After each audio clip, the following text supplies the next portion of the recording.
All right.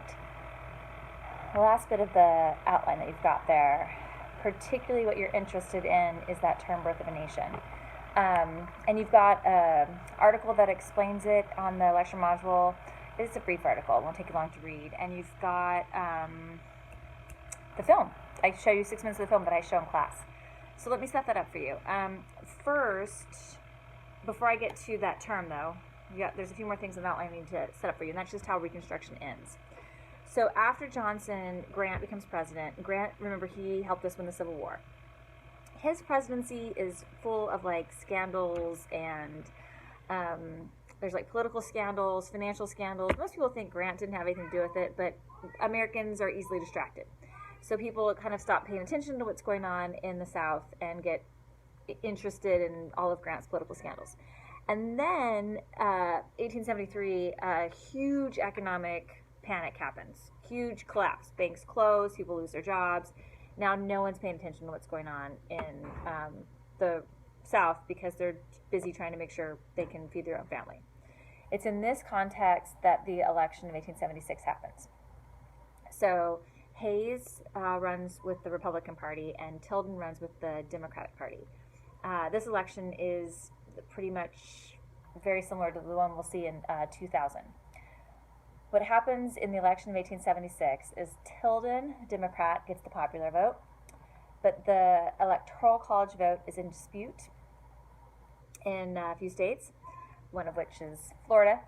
And so whoever gets the disputed Electoral College votes, because it's close enough between Hayes and Tilden, whoever gets that disputed Electoral College vote is going to get the presidency. So it goes to a committee in Congress, and the committee in Congress, this is then the Compromise of 1877, the committee in Congress determines that Hayes will become the president. So you should maybe question there for a moment, because I just said that Tilden had the popular vote. But the very first thing, one of the very first things Hayes does is he takes the military out of the South, essentially ends Reconstruction. And so it appears what the compromise was there is Democrats, all they were worried about was ending Reconstruction. And so they handed over the presidency if Reconstruction would end, because that then would allow the South to be in charge. That's why we have a literacy test until 1964.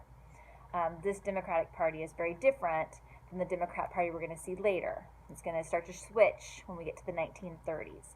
This Democrat Party is not like the Democrat Party in the 1930s and later.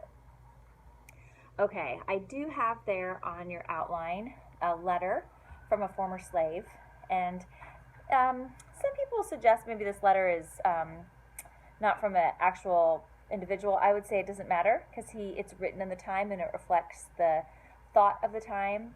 And while Reconstruction obviously was a failure, we get 3 successes from Reconstruction, which we're going to need for the Civil Rights Movement 100 years later. That's education, the black community, black family, and the black church. And in that letter that he writes kind of tongue-in-cheek, you can see those ideas of a strong black family, a strong black church, and education for his children. And again, some of the film clips that you have make those points too. So the last term you have there is Birth of a Nation. And this film was one of the first films ever. It's released in 1915. It was hugely successful. It's the first film that's shown in the White House. Wilson is president. Wilson has a PhD in political science, and he was kind of like a consultant for the film. He had written a series of textbooks, and they used sections of his books in the film. And when Wilson saw it, he reportedly said, "It is like writing history with lightning. My regret is that it is oh so terribly true." So when you're watching this film clip, and read the article I gave you first, because it kind of gives you some background there.